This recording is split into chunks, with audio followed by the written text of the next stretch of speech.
The heavy steel door of the garage slammed open, letting in the fading October light and a terrified, breathless sob.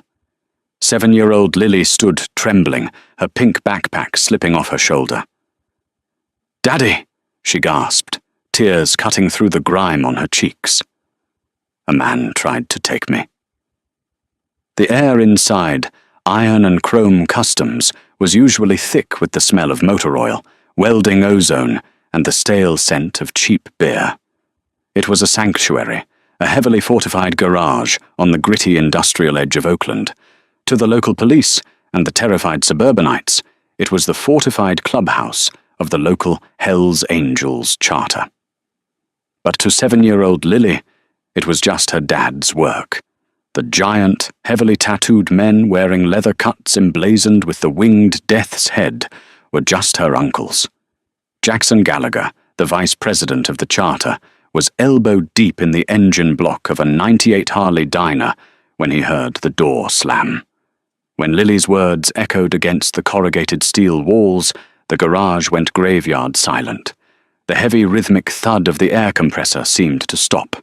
The classic rock blaring from the corner radio was abruptly, violently killed by Dutch Vandermeer, a 6'4" enforcer who had been wiping down a chrome exhaust pipe just seconds prior. Jackson dropped his wrench. It hit the concrete with a sharp, echoing clang. He wiped his grease-stained hands on a rag, his heart seizing in his chest. The transition from hardened outlaw to terrified father was instantaneous. He crossed the floor in 3 long strides, falling to his knees so he was eye-level with his daughter. "Lilybug," Jackson kept his voice dangerously calm, though his massive hands shook as he gripped her small shoulders. "Look at me. Are you hurt? Did he touch you?" Lily shook her head frantically, her blonde pigtails whipping against her tear-stained cheeks. "No, I ran, Daddy. I ran just like you told me to if a stranger ever talked to me. I cut through the alley behind Mrs. Gable's bakery." The collective exhale in the garage was audible.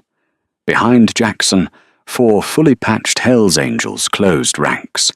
Their usual relaxed, brotherly banter evaporated, replaced by a cold, predatory focus. These were men who lived outside the bounds of conventional law, men who handled disrespect with brutal, decisive violence. Someone had just targeted the VP's blood. "Tell me exactly what happened, sweetheart," Jackson said, pulling her against his chest, shielding her from the sudden, suffocating intensity of the men behind him. "I was walking back from the bus stop," she whimpered into his heavy leather vest. "A car pulled up, real slow. It was shiny and silver. The man rolled down the window and asked if I wanted a ride. He said—" She paused, her little body trembling harder. "He said he knew you, Daddy. He said Jackson sent him because your motorcycle broke down." The temperature in the room plummeted. Dutch stepped forward, his boots heavy on the concrete. "He knew your name, Jax." "Yeah." Jackson stood up, lifting Lily smoothly into his arms. His eyes, usually a warm hazel when he looked at his daughter, were now dead and black. "He knew my name, which means this wasn't a random creep looking for a target of opportunity. Someone is hunting us." Jackson carried Lily to the glass-walled office at the back of the garage. He set her down on the battered leather sofa and handed her a juice box from the mini-fridge. "You stay right here, Bug. Uncle Dutch is going to stand right outside this door. Nobody comes in. You understand?" "Are you going to call the police, Daddy?" she asked softly. Jackson managed a tight, reassuring smile. "No, baby. Daddy and his friends are going to handle this. We have our own way of doing things." He stepped out of the office and pulled the heavy door shut, locking it from the outside. When he turned back to the garage floor, the atmosphere was electric. 7 members of the Hells Angels were now gathered, having filtered in from the back rooms the moment word spread. "Clutch!" Jackson barked at the charter's youngest patched member, a guy who spent more time building untraceable digital networks than riding. "Get on the laptops. I want every traffic camera feed, ATM camera, and doorbell cam within a 4-block radius of that bus stop, ripped and downloaded. Now. On it, VP, Clutch said, already sprinting toward the back tech room. Iron Mike, Jackson turned to the sergeant-at-arms, a man whose rap sheet was longer than the highway he rode on. Take 3 prospects. Lock down the perimeter of this block. Nobody gets within 100 yards of this garage without you knowing their shoe size and blood type. If a silver car even slows down on our street, you drag the driver out through the windshield. Mike nodded once, a grim, silent acknowledgement, and gestured for the prospects to follow him out the side door. Jackson walked over to his toolbox. He opened the bottom drawer, bypassing the wrenches and sockets, and pulled out a heavy, matte black Glock 19. He checked the magazine, the metallic snick echoing loudly in the quiet space, before sliding it into the waistband of his jeans at the small of his back. We don't call the cops, Jackson told the remaining men, his voice low and vibrating with violent intent. The cops will ask questions. They'll put Lily in a room with a social worker. They'll look at my jacket. They'll look at this club, and they'll try to say she isn't safe with me. We find this ghost. We find him, and we remind this city exactly why you don't touch a Hell's Angels family. By 8 p.m., the garage had been transformed into a war room. The fluorescent lights buzzed overhead, illuminating the blueprints of the city grid laid out on a grease-stained workbench. Clutch burst out of the back room, his eyes bloodshot from staring at monitors. I got him, Jax, or at least I got the car. Jackson, Dutch, and a few others crowded around the heavy Panasonic Toughbook Clutch, slammed onto the bench. On the screen was grainy, pixelated footage, pulled from a liquor store security camera, facing the street where Lily walked home. Watch the top right corner, Clutch pointed, with a grease-stained finger. A sleek, late-model silver Mercedes S-Class glided into the frame, moving at a creeping, unnatural pace alongside the sidewalk. A small figure with a pink backpack, Lily, stepped into view. The car matched her pace perfectly. The brake lights flared. Jackson's jaw clenched so hard his teeth ground together.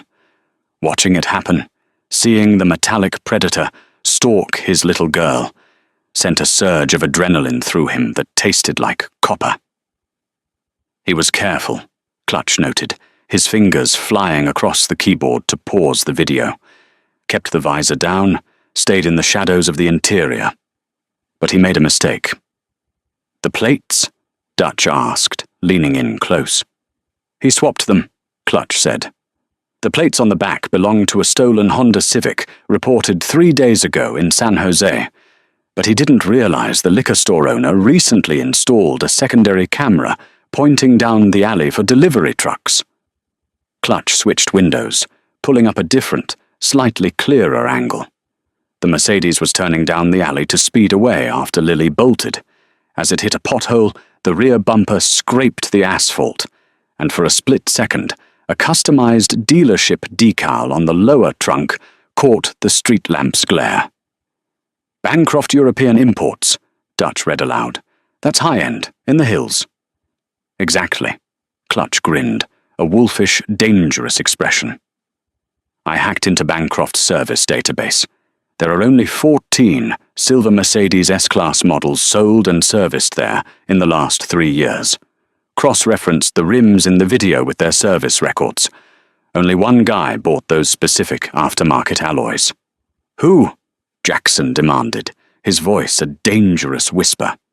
Clutch hit a final key, and a DMV profile photo filled the screen. The man in the photo was in his late 40s, with impeccably groomed salt-and-pepper hair, wearing a sharp navy suit. He had a warm, trusting smile, the kind of smile that made people vote for him. Jason Paul, Clutch said, reading the file. Lives in a gated community in the Palisades. No criminal record. Clean as a whistle. Jackson stared at the screen, a cold realization washing over him. The anger in the room suddenly shifted, morphing into profound confusion. Paul, Dutch muttered, scratching his beard. Why the hell do I know that name? Because, Jackson said, his voice going dangerously soft as the puzzle pieces slammed together. He's the head of the Oakland City Planning Commission. The silence in the garage returned, heavier this time. For the past 8 months, the Hells Angels had been fighting a brutal legal and bureaucratic war to keep their clubhouse. The City Planning Commission, spearheaded by a newly appointed, fiercely anti-gang chairman, had been using zoning laws, noise ordinances, and bogus structural inspection failures to try and seize the property and evict the club. "He's the one trying to tear down our walls," Dutch said, his fists clenching tight enough that the leather of his gloves creaked. "You think he tried to grab Lily to send a message, to force you to back down?" Jackson didn't answer immediately. He stared at Paul's smiling face on the screen. It didn't make sense. A corrupt politician might send thugs. They might send police to harass them. But a high-powered city official personally driving a luxury car to abduct a biker's 7-year-old daughter in broad daylight. "No," Jackson finally said. If he wanted to intimidate the club, he would have had some hired muscle snatcher use a burner phone and make demands. Doing it himself? Swapping license plates? That's not a political pressure tactic. Jackson looked up at his brothers, a sickening dread pooling in his stomach. "That's a predator," Jackson whispered. "A predator who used his position to look into my background, found out I had a daughter, and thought my lifestyle made her an easy, unprotected target. He thought because we're outlaws, we wouldn't go to the cops." "He was right about one thing," Iron Mike said, stepping back into the garage from his perimeter patrol. He racked the slide of his shotgun, the metallic clack-clack echoing off the walls. "We aren't going to the cops." Jackson turned to the office. Through the glass, he could see Lily curled up on the sofa, fast asleep, her thumb resting near her mouth. The innocence radiating from her was a stark contrast to the heavily armed, violent men preparing for war outside her door. "Clutch, get me the gate codes to his neighborhood," Jackson ordered, pulling his leather cut over his shoulders. The winged skull on the back seemed to sneer in the dim light. "Dutch, Mike, start the bikes. Keep the pipes baffled until we hit the highway. We're going to pay Mr. Paul a visit." 10 minutes later, the heavy steel door of the garage rolled up. The night air was thick and cold. 6 blacked-out Harley-Davidsons rolled out onto the asphalt, their engines a low, guttural growl. They didn't ride in formation. They scattered into the city like shadows, weaving through the back streets to avoid police patrols, all converging on the wealthy, untouchable hills of the Palisades. The hunt was on, and the prey had no idea that the wolves were already at his door. The Palisades sat high above the smog-choked basin of Oakland, a fortress of manicured lawns, towering wrought-iron gates, and silent, winding streets. It was a neighborhood where wealth bought insulation from the harsh realities of the city below. The air up here smelled of jasmine and expensive irrigation systems, a stark contrast to the diesel and hot asphalt of the Hells Angels territory. 6 blacked-out Harley-Davidsons rolled to a silent halt a quarter-mile from the main entrance of the gated community. Jackson killed his engine, and the rest followed suit, plunging the road into an eerie, unnatural quiet. "Clutch," Jackson whispered, adjusting the heavy leather of his cut. "You're up?" Clutch slipped off his bike, pulling a sleek black tablet from his saddlebag. He didn't bother approaching the physical keypad at the guard shack. Instead, he knelt in the shadows of a massive oak tree, his fingers flying across the glass screen. "Give me 90 seconds. Their private security network is running on a localized server. High-end, but lazy. They haven't updated the firmware in 6 months." Dutch stood beside Jackson, his massive arms crossed over his chest. "We going in loud, VP?" "No," Jackson said, his eyes fixed on the distant glow of the streetlights. "We go in quiet. Paul thinks he's untouchable. I want to see the exact moment he realizes how wrong he is." "Done," Clutch announced, looking up. A soft click echoed through the night air as the heavy iron gates slowly swung open, entirely bypassing the sleeping security guard in the booth. Cameras are on a loop. We have a 12-minute window before the system forces a hard reset and the guard's monitors refresh. They didn't start the engines. Pushing 800-pound motorcycles up a gentle incline was agonizing work, but the men of the charter moved with a synchronized, grim determination. They stashed the bikes in the deep shadows of a bordering hedge and moved on foot toward 4420 Crestview Drive. Jason Paul's house was a modern architectural monstrosity of glass, steel, and stark white concrete. The silver Mercedes S-Class from the surveillance footage sat proudly in the circular driveway, the dealership plates clearly visible under the security floodlights. Iron Mike circled to the back of the property, a shadow slipping through the manicured rose bushes. 2 minutes later, the side door of the massive 3-car garage clicked open. Jackson stepped inside, the rubber soles of his heavy boots making no sound on the pristine epoxy floor. The transition from the gritty reality of the street to the sterile, silent opulence of the politician's home felt jarring. They moved through the lower level, a pack of heavily armed, tattooed predators invading an ivory tower. They found him in the study on the 2nd floor. The door was slightly ajar. Soft, classical music. Bach drifted into the hallway. Jackson pushed the mahogany door open with the barrel of his Glock. Jason Paul was sitting behind a massive oak desk, wearing a silk robe, swirling amber liquid in a crystal tumbler. He was staring intently at a laptop screen. When the heavy door clicked shut behind the 6 bikers, Paul looked up. For a fraction of a second, the politician's face registered pure annoyance, the conditioned response of a man used to giving orders. Then his eyes dropped to the heavy leather cuts, the winged death's head logos, and the silenced pistol in Jackson's hand. The glass slipped from Paul's fingers, shattering on the Persian rug. The expensive scotch soaked into the wool like blood. "Good evening, Jason," Jackson said, his voice a low, terrifying rumble that seemed to vibrate the expensive artwork on the walls. What are you doing in my house?" Paul stammered, his voice cracking. He tried to push his chair back, but his legs seemed to have forgotten how to work. "If this is about the zoning permits, I can—" "This isn't about the clubhouse," Jackson interrupted, stepping into the light of the desk lamp. He leaned forward, bracing his free hand on the polished wood, bringing his face inches from the politician's.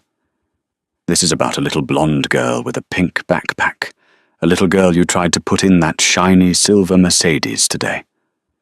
All the color drained from Paul's face, leaving him a sickly, terrifying shade of grey. The polished, charismatic facade melted away, revealing the cowardly, pathetic reality beneath. I don't know what you're talking about," Paul lied, but his eyes darted nervously toward the laptop on his desk. Dutch moved faster than a man his size had any right to. He stepped around the desk, his massive hand clamping down on the back of Paul's neck, slamming the man's face hard into the oak wood. "Don't lie to him," Dutch growled. Clutch spun the laptop around. He hit a few keys, bypassing the sleep screen. He went completely still. "Jax," Clutch whispered, his usual cocky demeanor vanishing entirely. "Look at this." Jackson moved around the desk. On the screen was a highly encrypted folder, left open in Paul's panic. It wasn't just photos of Lily. It was dossiers. Dozens of them. Children from low-income neighborhoods, trailer parks and gang territories. Kids whose disappearances would be written off as runaways or ignored by an underfunded police department. "You sick, twisted piece of garbage," Jackson breathed out, a cold, murderous fury wrapping around his heart.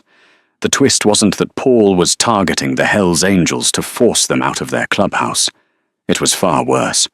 Paul was using his power on the City Planning Commission to identify vulnerable families in marginalized districts. He was a monster hiding behind a badge of civic duty. "Please," Paul whimpered, blood trickling from his nose where it had struck the desk. "Please, I have money. I can give you whatever you want. Millions. Untraceable. You think we want your money? Iron Mike spat, racking the slide of his shotgun, the sound deafening in the quiet study. Jackson raised his hand, halting Mike. He stared down at the pathetic creature bleeding on the desk. Every instinct, every ounce of rage in Jackson's body screamed at him to pull the trigger. To end the threat right here, right now, and leave Paul rotting on his expensive rug. But Jackson thought of Lily. If he killed a high-profile city official, the federal heat would come down on the charter like a hammer. They would dismantle the club, and Jackson would spend the rest of his life in a federal penitentiary, leaving his daughter completely unprotected. "Death is too easy for you, Jason," Jackson said, his voice chillingly calm. "Death is a quiet exit." Jackson turned to Clutch. "Download everything. The encrypted files, his email history, his bank transfers. Everything." Clutch didn't hesitate. He jammed a high-capacity flash drive into the laptop, his fingers flying across the keys. "Copying now. There's a lot here, Jax. Connections to offshore accounts, payments to a private airstrip down in Monterey." Paul began to thrash weakly against Dutch's iron grip. "You can't do this. If you take that to the police, they'll know you broke in. It's inadmissible. You're criminals."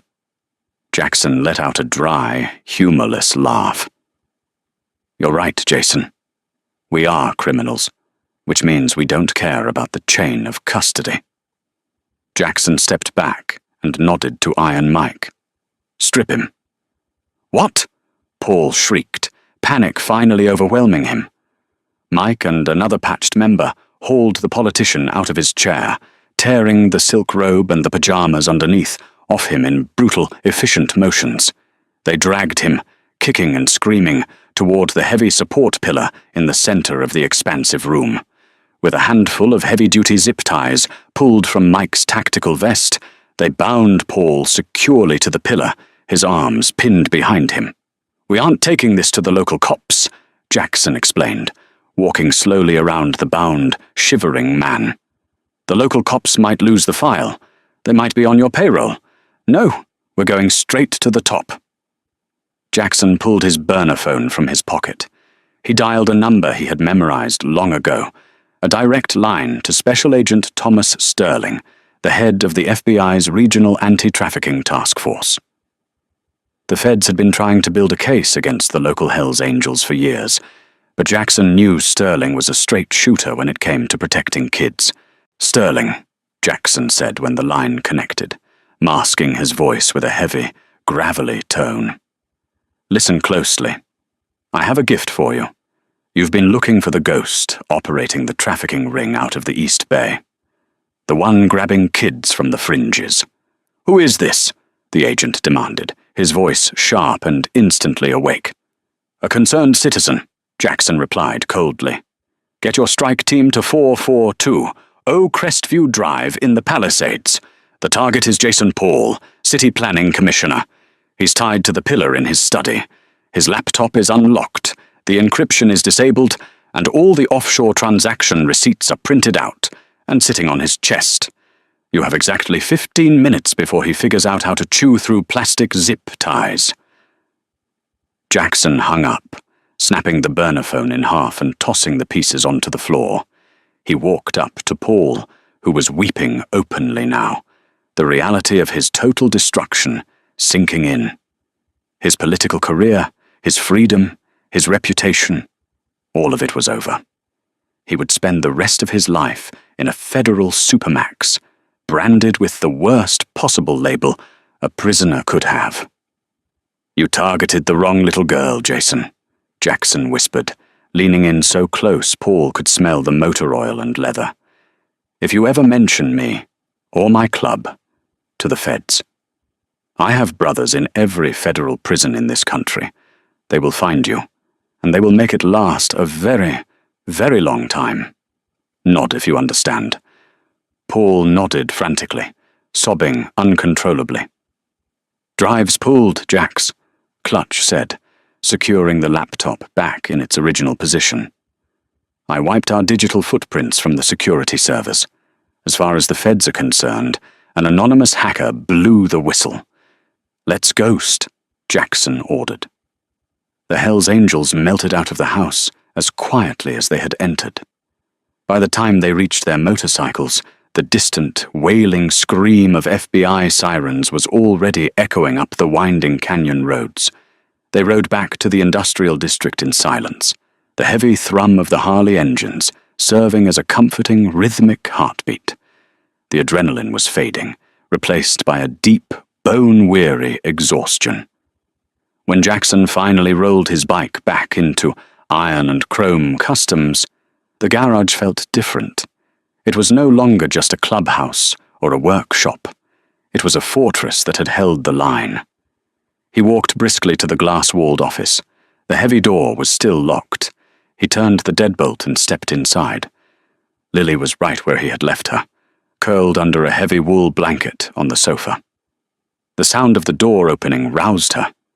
She blinked sleepily, sitting up and rubbing her eyes. "Daddy?" she mumbled. "Did you fix it?" Jackson felt the tight, cold knot in his chest finally dissolve. He dropped to his knees, pulling his daughter into a desperate, crushing hug. He buried his face in her blonde hair, breathing in the scent of strawberry shampoo, letting the absolute reality of her safety wash over him. "Yeah, Bug," Jackson whispered, his voice thick with unshed emotion. "Daddy fixed it. The bad man is gone. He's never coming back." Lily smiled, wrapping her small arms around his massive, leather-clawed neck. "I knew you would, Daddy. You always fix things." Outside the glass office, Dutch, Clutch, Iron Mike, and the rest of the crew stood by the workbenches. They were hardened criminals, outlaws who lived by a violent code in a dark world.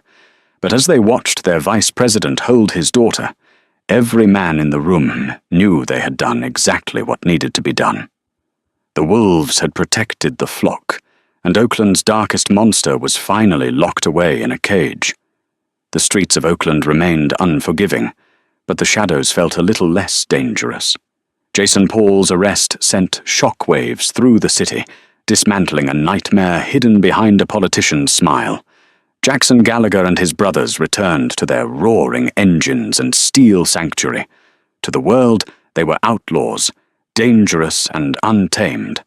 But to one little girl with a pink backpack, they were an impenetrable wall of love, her ultimate protectors.